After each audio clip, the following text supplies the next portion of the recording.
let's, we sort of painted a global macro picture. Let's get into some of the specifics of your book, The Crash Course.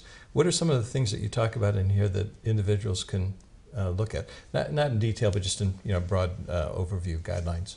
The big thing is everybody should be thinking about their reliance on various systems. So I want people to become more resilient. And I think that, as we look at the sweep of history, we've become very, very cost effective. Walmart, extremely cost effective. Just-in-time shipping and inventory management, and the trucks roll in at just the right times and 3 in the morning to restock the shelves. Very cost efficient, not very resilient. So in our own lives, I'm asking people to make the same analysis, which is, how are you really exposed to all these systems? So if you have the heating systems in your house, if the house I just bought only had oil heat in it, and so if I had access to oil, I was warm, and that was it. And if oil price went up, I had to eat the cost, and that was it. So what we did there in my house is put on solar thermal panels, and we got a wood stove in there, and we insulated things, and now my exposure to oil is about half what it was just a year ago. Mm-hmm. And so I'm now more resilient because I have the opportunity to switch across fuel sources and to use less. And I think that makes me a winner as we go forward, because in the story I paint, disposable income that goes towards fuel is just going to rise over time. And that's for structural reasons that are related to where we are in the energy story. So because I'm going to be spending less of my cash on a go-forward basis on energy, I'll be able to spend it on other things. I think that makes me a relative winner. But I paint that same story in this book around our finances, that people don't understand diversification. The old, go into your broker and he'd say, oh, you're totally diversified. I have you in European equities and US equities and some Asian equities, and we've got you in bonds. You are 100% exposed to fiat currency. In fact, you're almost 100% exposed to what the dollar does as the world's reserve currency. That's not diversified. Truly diversified is saying, I'm involved in some assets that when these assets are behaving poorly, these assets will be behaving well. And that's not something that most people actually have access to. I've seen portfolios of extremely wealthy, what I consider very wealthy families, that are 100% exposed to that risk model of either the world does well or it does poorly, and so does your portfolio. So in here, I'm advising people to really think about how they can take some of their wealth out of what I call the tertiary wealth system. It's dollars, papers, bonds, stocks, representations of wealth, and back towards actual wealth. So these are producing assets.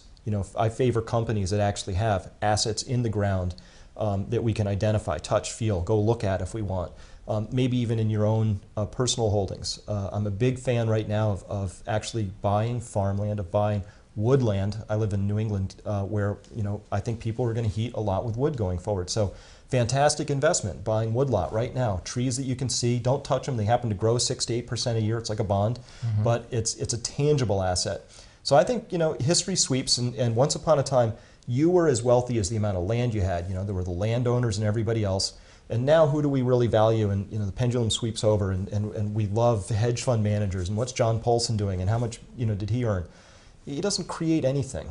We're going to be favoring back again towards who's really got the assets, who's got the wealth, and we're going to discover the oldest story in the book, which is that the wealth comes from the earth, and those who have access to it are the ones who actually control the wealth. And also, following your broader theme of diversifying in order to mitigate risks, you don't have to own the land where you live. You can own the land in other countries where you think the rule of law will be preserved, property rights will be protected, come what may. I mean, it may be hard to find that country, but the more countries you are diversified, the more likely you're going to end up okay, not having your wealth taken away from you, or your land taxed to the extent where you ultimately want to get rid of it.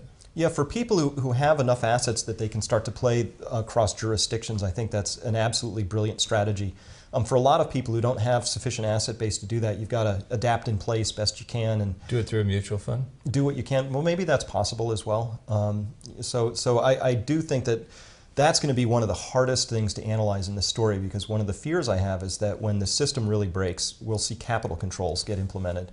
Yeah, I agree with you on that. And then you might discover that you live here, but your assets are there and you can't move them, so what do you do? And you have a hard choice at that point. Well, you move to where your assets are. That's the hard choice. Yeah, well, it may not be so hard if you can live comfortably somewhere else as well as you lived where you did in... Absolutely, and for people who can do that, I think that's a very good strategy. I mean, look what happened in Germany before the Second World War.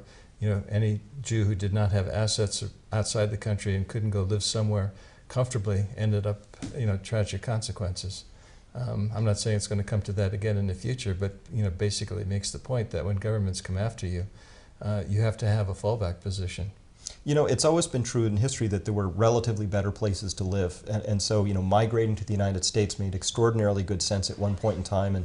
And now it might make sense to live in other places. And so I do think that, local mileage is going to vary in this story and how it unwinds. At the same time, this is also a little bit unique in that the whole world is going to really be sharing in this resource story. There is nowhere to go hide at this point.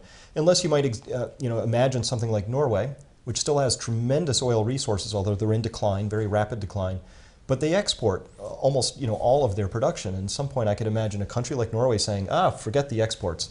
Let's keep that for our own uses. We'll do all the value add here. Instead of exporting crude like a third world nation, we'll put it into our refineries, make second generation products off of that, build an industry around that, and they could sustain themselves as a nation on their oil treasure for a very long time. Yeah. Instead of pumping it out as fast as possible and tucking it into a sovereign wealth fund, which represents, you could put their whole sovereign wealth fund on a fob, a computer stick. Right. That's their wealth, and they might decide real wealth is actually what you do with this bequeathment that you've got and transforming that yourself. So I can see a story like that where the nations that I would favor, the places I would favor, either have incredibly strong property protection histories, it's cultural, and or incredible resource base compared to their population. Any other insights from the book that you'd like to share with us before we wrap up? Yeah, this is a story of change, and so one of the things that is really unfortunate is a lot of people look at this and say, oh, that's doom and gloom. I can't see myself stepping into that future, so I'm not going to look at it. And this has been an incredible story of opportunity for me. I'm personally facing insurmountable opportunity right now in my own business, and my portfolio has done incredibly well. And I've cut my standard of living in half, but my quality of life has doubled. I have all these measures that to me I can show to somebody and say, look, this story is really working very well for me, but I had to take the time to understand what the story was, see what was false, see what I think is true now, and I can reorient my life around hard data, and it's working out. And so what I would invite people to do is consider this to be a story of change, which means, yep, there's challenges, there's going to be disruptions, there's going to be crises. You can sidestep those and step over into the places where there are new opportunities. In 1,000 years, people will still be trading, will still be having an economy, people will still be having needs met, and the idea is that those are shifting.